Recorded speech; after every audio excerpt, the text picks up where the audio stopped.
Hello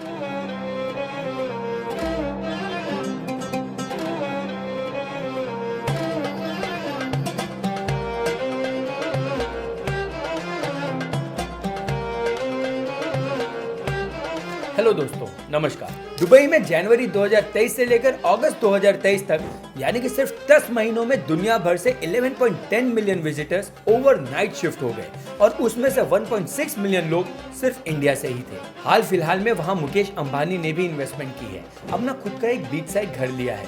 actor विवेक ओबराय ने भी वहां घर लेकर अपनी इन्वेस्टमेंट की है।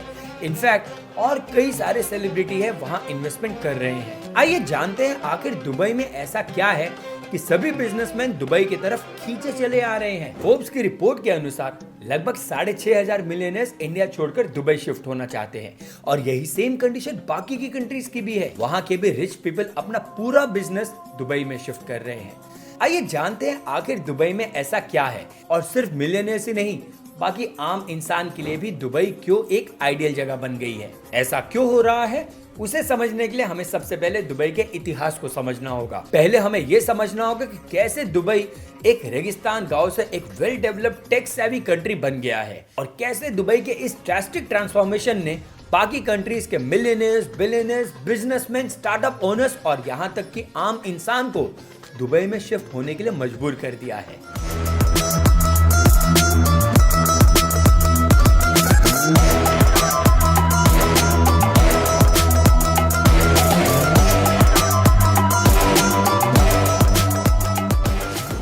जैसे कि मैंने कहा, आज जहां दुबई है यहां चारों तरफ बस रेगिस्तान ही रेगिस्तान था। उस रेगिस्तान में एक कमरा भी बनाना मुश्किल था।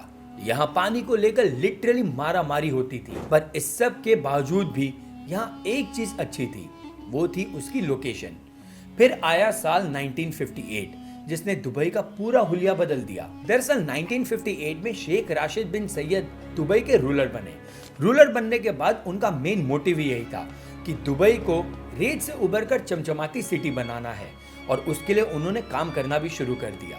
1959 में शेख राशिद यूरोप गए और वहां के इंफ्रास्ट्रक्चर से ही इतने मोहित हो गए कि उन्होंने डिसाइड किया कि अब सारा का सारा पैसा वो इंफ्रास्ट्रक्चर बनाने में ही लगा देंगे। इससे होगा क्या कि अल्टीमेटली दुबई एक ट्रेडिंग, फाइनेंस और ट्रांसपोर्ट हब बन जाएगा और सभी लोगों को अपनी तरफ अट्रैक्ट करेगा और Dubai all over the world में फेमस होगा। क्योंकि जैसा कि मैंने कहा, दुबई एक ऐसी जगह पर लोकेटेड है जो एशिया, अफ्रीका और यूरोप को कनेक्ट करता है। दुबई की एक स्ट्रैटेजिक लोकेशन को ध्यान में रखते हुए शेख राशिद ने सबसे पहले दुबई में पोर्ट बनाने का डिसीजन लिया। तो पहले दुबई एक क्रीक था यानी कि खाड़ी था। इसके लिए इसे लंबा, चौड़ा और गहरा बनाया गया ताकि छोटी मोटी बोट्स के साथ साथ बड़ी बड़ी ट्रेडिंग शिप्स भी यहाँ आ सके। इस दौरान 1966 में दुबई में ऑयल की खान मिलती है और फिशिंग, पर्ल बिजनेस के साथ साथ दुबई ऑयल बिजनेस में भी उतर जाता है। लेकिन शेख राशिद का कहना था कि आज ऑयल है, कल नहीं होगा।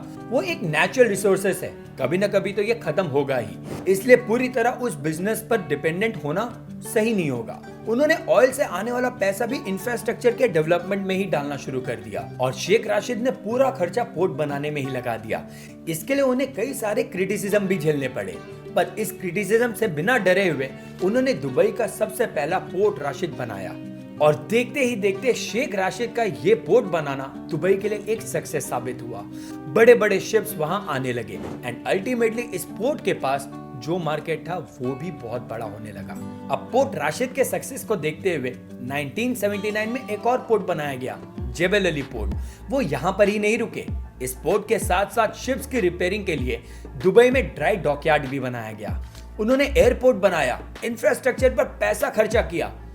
उनके पास जो भी पैसा आ रहा था वो सारा का सारा इसी डेवलपमेंट में लगा रहे थे। इसी वजह से बाकी कंट्रीज ने इनका मजाक उड़ाना शुरू कर दिया।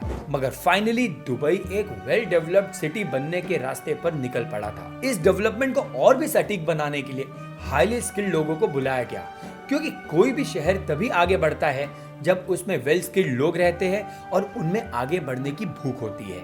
ये सब डेवलपमेंट चल ही रही थी। एक ऐसी चीज हुई कि किसी ने एक्सपेक्ट नहीं किया था। कमर्शियल एक्टिविटीज को बढ़ता देख टैक्स बढ़ाने के बजाय शेख राशिद ने दुबई को टैक्स फ्री घोषित कर दिया। Import duty, export duty, manufacturing tax सब माफ कर दिया। आई नो सुनने में ये काफी स्टूपिड मूव लग रहा होगा, लेकिन उनका यही मूव दुबई के लिए गेम चेंजर साबित हुआ, क्योंकि इतना सब करने के बाद भी आज की तारीख में दुबई का 24% जीडीपी का हिस्सा इंपोर्ट से ही आता है।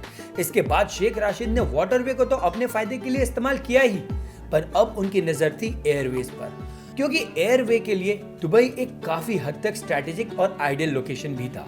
पर उस वक्त की प्रॉब्लम ये थी कि पाकिस्तान का कराची एयरपोर्ट इंटरनेशनल ट्रैवल के लिए काफी फेमस था। सभी यूएस और ब्रिटिश एयरवेज यहाँ से ही होते हुए जाते थे और इसका फायदा उठाया शेख राशिद ने। उन्होंने इस चीज को अपनी तरफ डाइवर्ट करने के लिए मल्टीपल रनवेज बनाए, पाकिस्तान को पैसे देकर उनके सारे प्लेन्स खरीद लिए और खुद का फ्लाई एमिरेट शुरू किया। देखते ही देखते इस एयरलाइन ने बाकी एयरलाइन को पीछे छोड़ दिया, क्योंकि अनलाइक अदर कंट्रीज इस एयरलाइन को सारे पैसे गवर्नमेंट से ही मिलते थे और ऊपर से कोई टैक्स भी नहीं देना पड़ता था। अब पोर्ट और एयरपोर्ट बनने के बाद लोग दुबई में आने लगे और इसके लिए शेख राशिद ने एक रिलीजियस कंट्री होने के बावजूद भी टूरिस्ट के लिए कोई रूल्स एंड रेगुलेशन नहीं लगाए और इनके इस बात को देखते हुए टूरिस्ट बढ़ने लगे और फिर दुबई ने टूरिज्म में बड़ा कदम रखा। पोर्ट से शुरू हुई जर्नी अब टूरिज्म तक पहुंच गई थी। इसके लिए शेख राशिद ने बड़े बड़े होटल्स बनाए, बड़ी बड़ी बिल्डिंग्स बनाई, पानी में रेत भरकर आर्टिफिशियल आइलैंड तक बना दिया। प्रॉब्लम्स को सॉल्व करने के लिए एक नया वाटर मैनेजमेंट सिस्टम बैठाया, जिससे सी वाटर पीने के लायक में तब्दील हो गया। पोर्ट्स को तो इन्होंने टैक्स फ्री किया था और ऊपर से पूरी कंट्री को भी टैक्स फ्री कर दिया। दुबई में बिजनेसमैन और इंडिविजुअल को कोई टैक्स नहीं देना होता था। इनसे टैक्स लेने के बजाय उन्होंने ऑयल एक्सपोर्ट के फंड्स को ही यूज करना शुरू कर दिया और इसलिए जो दुनिया भर के बिजनेसमैन थे उन्होंने अपना हेडक्वार्टर से लेकर पूरे बिजनेस को ही दुबई में शिफ्ट कर दिया और देखते ही देखते Dubai one of the shiniest, richest and luxurious city बन गया।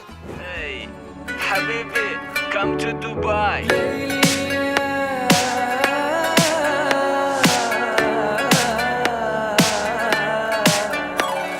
नाउ यू नो कि क्यों बड़े बड़े बिजनेसमैन दुबई शिफ्ट होना चाहते हैं, because of zero taxation. This means अगर आप यहाँ रह रहे हैं या आपका कोई बिजनेस यहाँ पे चल रहा है तो आपके अर्निंग का कोई भी पोर्शन दुबई गवर्नमेंट को नहीं जाएगा। इसका मतलब आपके बिजनेस में जो भी प्रॉफिट हुआ वो खुद के पास आप रख सकते हो। Additionally Dubai business relax regulation, A robust legal framework, a transparent and effective bureaucratic system and strong government support for entrepreneurship and special economic zones offer करता है। और दुबई का यही बिजनेस फ्रेंडली एनवायरनमेंट बाकी कंट्रीज के businessman को अपनी तरफ आकर्षित कर रहा है। दुबई के सिटीजनशिप के काफी फायदे हैं। यहाँ free education, free health care, housing allowance, cost of living allowance भी मिलता है। जैसे चीजें फ्री मिलती है, ये एक तरह से मंथली इनकम होती है। थर्ड है बिजनेस अपॉर्चुनिटी। अब जैसे कि हमने पहले बात की, ये एक स्ट्रैटेजिक लोकेशन है। यहाँ पर यूरोप, एशिया, अफ्रीका ये हर एक को कनेक्ट करता है, इसलिए यहाँ से इंपोर्ट एक्सपोर्ट आसानी से हो सकता है। Because of its location they can easily connect with the customers and suppliers from all over the globe. यानी कि इन शॉर्ट मार्केट को ग्लोबली एक्सपैंड करने के लिए ये एक आइडियल प्लेस थी। इसलिए दुबई एक बिजनेस हब बन गया और इसलिए यहाँ पर इन्वेस्टर्स भी काफी ज्यादा मात्रा में बढ़ गए। फोर्थ है सेफ्टी एंड लाइफस्टाइल। दुबई पूरे वर्ल्ड में one of the safest country है और ये वहाँ जाने वाले टूरिस्टों का कहना है। जितनी भी वेल डेवलप्ड कंट्रीज है जैसे कि यूके, यूएस, इंडिया, उसके मुकाबले दुबई बहुत ज्यादा सेफ है और इसका पूरा क्रेडिट जाता है उसकी गवर्नमेंट को, क्योंकि दुबई गवर्नमेंट सिर्फ उन्हीं लोगों को अपने यहाँ रहने के लिए देता है या अपने यहाँ आने के लिए परमिशन देती है जो वेल एजुकेटेड है, वेल स्किल्ड है और जिसके अगेंस्ट एक छोटा सा भी क्राइम रिपोर्ट नहीं है। इसके साथ साथ दुबई के पास एडवांस सर्विलेंस टेक्नोलॉजी है जिसकी मदद से वो कंटिन्यूअसली पूरे शहर को मॉनिटर करते हैं, उस पर नजर रखते हैं। अगर किसी ने कोई रूल तोड़ा या छोटा क्राइम करते वक्त वो पकड़ा गया तो यहाँ के लॉस इतने स्ट्रिक्ट है जिसे तोड़ने पर उन्हें हार्श से हार्श पनिशमेंट मिलती है। यहाँ तक कि सिटीजनशिप भी छीन ली जाती है। इसी वजह से यहाँ के क्राइम रेट 63% कम है as compared to other well developed countries. आप किसी भी समय घर से बाहर निकलो, आपको हमेशा यहाँ सेफ ही फील होगा। इनफैक्ट आज इसी की वजह से आज जहाँ सेफेस्ट के मामले में यूएसए 55th रैंक पर आता है, यूके 65th रैंक पर आता है और इंडिया 77th रैंक पर है, वही दुबई 4th रैंक पर है। अब रही बात लाइफस्टाइल की, दुबई एक मॉडर्न और लग्जरियस लाइफस्टाइल प्रोवाइड करता है। It's a city filled with skyscrapers, malls and amazing attraction like Burj Khalifa and Dubai Mall. साथ ही यहाँ एंटरटेनमेंट और शॉपिंग के लिए सारी चीजें अवेलेबल हैं। इनफैक्ट इसकी खास बात यह है कि यहाँ दुनिया भर से कई सारे लोग रहते हैं। इसकी वजह से इनका कल्चर काफी ज्यादा वाइब्रेंट है। यहाँ तक कि ऐसा कहा जाता है कि यहाँ पर हर चौथा घर एक इंडियन का ही है। एडिशनली दुबई के पास खुद के बीचेस है, पार्क्स है, रिजॉर्ट्स भी है। अगर दुबई की लाइफस्टाइल को समराइज करने जाऊं तो लग्जरियस लाइफस्टाइल के साथ यहाँ कई सारे अपॉर्चुनिटीज भी है। नेक्स्ट है इनोवेशन एंड टेक्नोलॉजी। दुबई ने काफी मेहनत करके अपने आप को इनोवेशन और टेक्नोलॉजी के मामले में लीडर बनाया है with some initiatives like Dubai Future Accelerator Program and Dubai 10x। साथ ही दुबई में दुबई सिलिकॉन ओएसिस जो कि एक टेक्नोलॉजी पार्क है उसका भी घर है और यूएस को कांटे की टक्कर देने के लिए वो ब्लॉकचेन, आर्टिफिशियल इंटेलिजेंस और 3D प्रिंटिंग जैसे अलग अलग सेक्टर्स में भी उभर कर आ रहा है। And last but not the least, Dubai एक फाइनेंशियल हब बन गया है। यहाँ 50 लोकल और फॉरेन बैंक्स हैं। साथ ही management companies, investment banks and other financial institution का ये एक घर है। इसलिए यहाँ फाइनेंस रिलेटेड कोई भी प्रॉब्लम नहीं है। और ये सब कुछ पॉसिबल हो रहा है दुबई के गोल्डन वीजा स्ट्रैटेजी की वजह से। बेसिकली गोल्डन वीजा एक लॉन्ग टर्म रेजिडेंसी वीजा है जो कि दुबई की गवर्नमेंट स्पेसिफिकली उन लोगों को ऑफर करती है जो दुबई की इकोनॉमी में इन्वेस्ट करना चाहते हैं। I mean specifically investors, entrepreneurs and highly skilled professionals को। इसके साथ साथ साइंस, आर्ट, कल्चर और स्पोर्ट्स में अव्वल दर्जे पर मौजूद लोगों को भी ये वीजा प्रोवाइड करती है।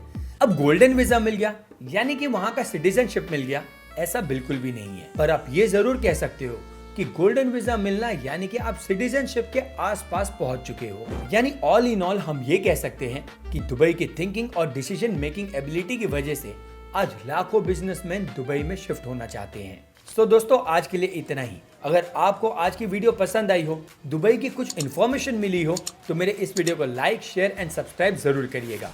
तब तक के लिए स्टे सेफ, स्टे हेल्दी। धन्यवाद। जय हिंद।